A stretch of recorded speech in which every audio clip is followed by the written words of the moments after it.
You're listening to Policy Currents, a weekly podcast from the RAND Corporation. I'm Deanna Lee. And I'm Evan Banks. Every Friday, we bring you new insights from RAND's latest research and commentary. It's April 14th.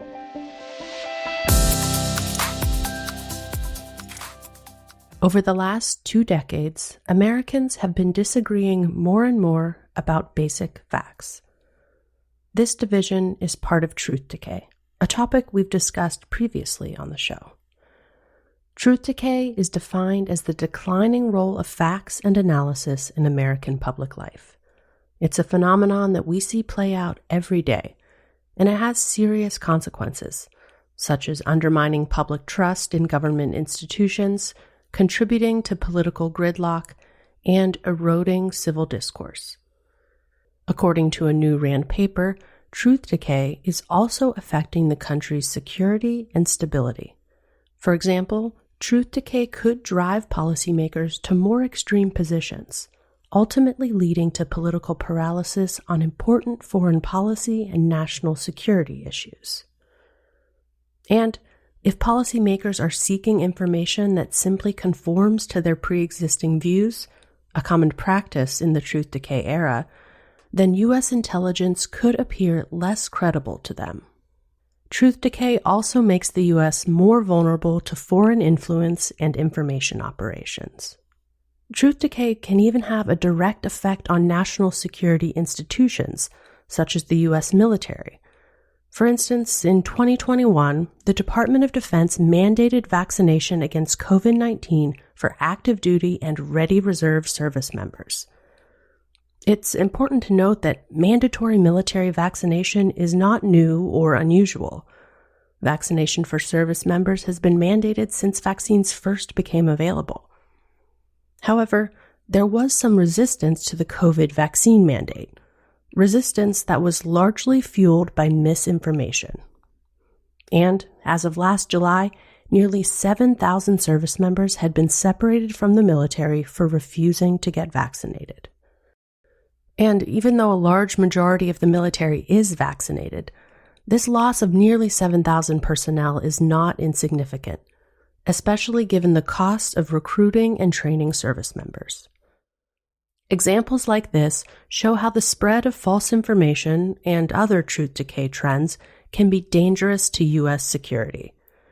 The authors of our new paper explain the need to learn more about these vulnerabilities in order to address them. Otherwise, they say, truth decay will remain a strong weapon in the hand of American adversaries. You can read the full paper and all our resources on truth decay at rand.org/truthdecay. 2 high-profile mass shootings, 2 weeks apart.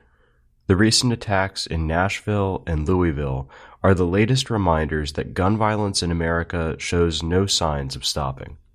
Andrew Morale, director of the RAND Gun Policy in America initiative, discussed the issue in a recent episode of The Weeds, Vox Media's popular policy podcast.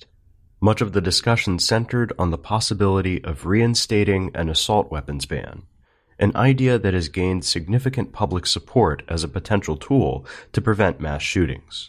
Here's Morale on what we know and don't know about the effects of an assault weapons ban, which was previously in place in the U.S. from 1994 until 2004. It turns out it's hard to evaluate what the effects of this ban were.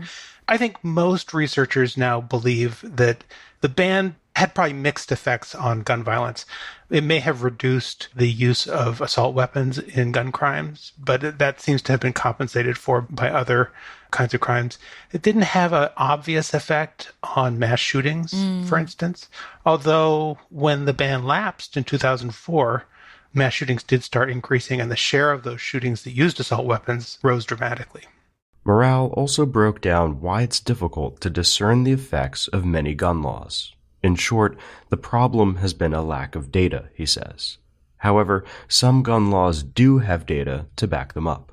For example, RAND found supportive evidence, that's the highest level of evidence in our research, that safe storage laws would prevent gun injuries and deaths among children.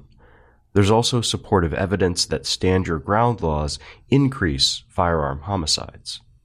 Morale conceded that it's hard to be optimistic when it comes to the issue of gun violence in America. But, he says, there is some reason to be hopeful. We now have more research going on and important findings coming out pretty regularly than we've had in decades, probably forever. To see how RAND is contributing to that growing body of evidence, visit rand.org/gun policy. And be sure to check out Morale on the Weeds. It's a great conversation, and we'll link to it in the show notes. Ukraine is determined to reverse Russia's illegal seizure of Crimea. But Crimea's geography makes it difficult to invade. The Crimean Peninsula is connected to the rest of Ukraine by just a narrow strip of land. This allows Russian forces to fortify it at will, say RAND experts. Further, Ukraine lacks the amphibious capabilities that may be needed for a successful attack. This same geography, however, coupled with modern technology, could make it possible for Ukraine to conduct a modern-day siege of Crimea. Our researchers explain that Ukrainian forces could use uncrewed surface vessels, or USVs, to blockade and barrage Russian operations. Why USVs? Well, they're well suited for networked swarm attacks, and they're relatively low cost. Their designs can also be modified to make them stealthier and harder to detect than most crewed vessels. And large-scale attacks using scores of USVs could inflict massive damage on Russian targets. Sinking a warship in a confined channel, for example, could create obstacles that would take weeks to clear. This approach may be Ukraine's best option, leaving Russian forces rattled by attacks, short of supplies, somewhat isolated, and therefore less capable. And overall, it allows Ukrainians to, quote, pin down and neuter the enemy in Crimea while they work to oust it from other parts of their country. Kids in foster care experience far worse educational outcomes than other students. This is partly because of the frequent school transfers associated with transitioning in or out of foster care. On top of this, there's a lack of collaboration between the child welfare and public education systems. A new RAND report explores how to improve collaboration between these two systems. To identify potential solutions, the authors interviewed both education and child welfare system representatives, as well as adults who were in foster care as kids. The findings revealed a few common barriers to collaboration. First, high staff turnover, particularly among caseworkers. Education and child welfare representatives who we interviewed acknowledged the immense stress and difficulty of casework and the related low retention of caseworkers.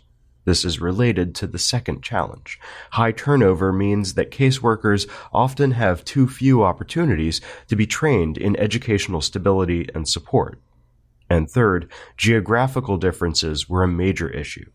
In some states, caseworkers might need to make a 3-hour drive to meet with a district liaison.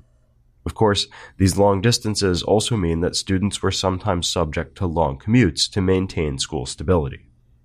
The report provides some basic recommendations at the local, state, and federal levels to overcome these barriers. The U.S. Army has missed its recruiting target twice in the past 5 years, by roughly 8% in 2018 and by 25% in 2022. While COVID shocks and a stronger job market may have hurt the Army's efforts in 2022, other services mostly made their recruiting quotas last year.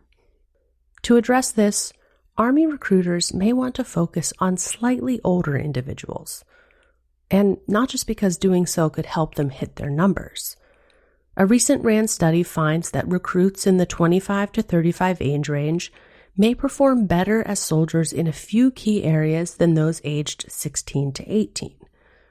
For instance, 25 to 35-year-old recruits were about 15% less likely to attrit because of poor performance than recruits ages 16 to 18, and about 6% more likely to re-enlist.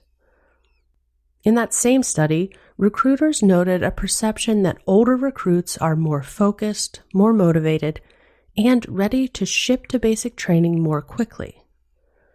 Recruiters also told RAND that older recruits were more likely to walk into a recruiting station on their own, without targeted outreach. This indicates that there's room for increased efforts to target older individuals and inform them about opportunities with the Army. There may be yet another reason for the Army to focus its recruitment efforts on a slightly older audience. With recent layoffs affecting many highly skilled tech workers, targeting older individuals could help the Army meet its increased need for technical, cyber, and AI expertise. That's it for today's episode. You can learn more about the topics we discussed in the show notes at rand.org/podcast. We'll see you next week. RAND is a nonprofit institution that helps improve policy and decision-making through research and analysis.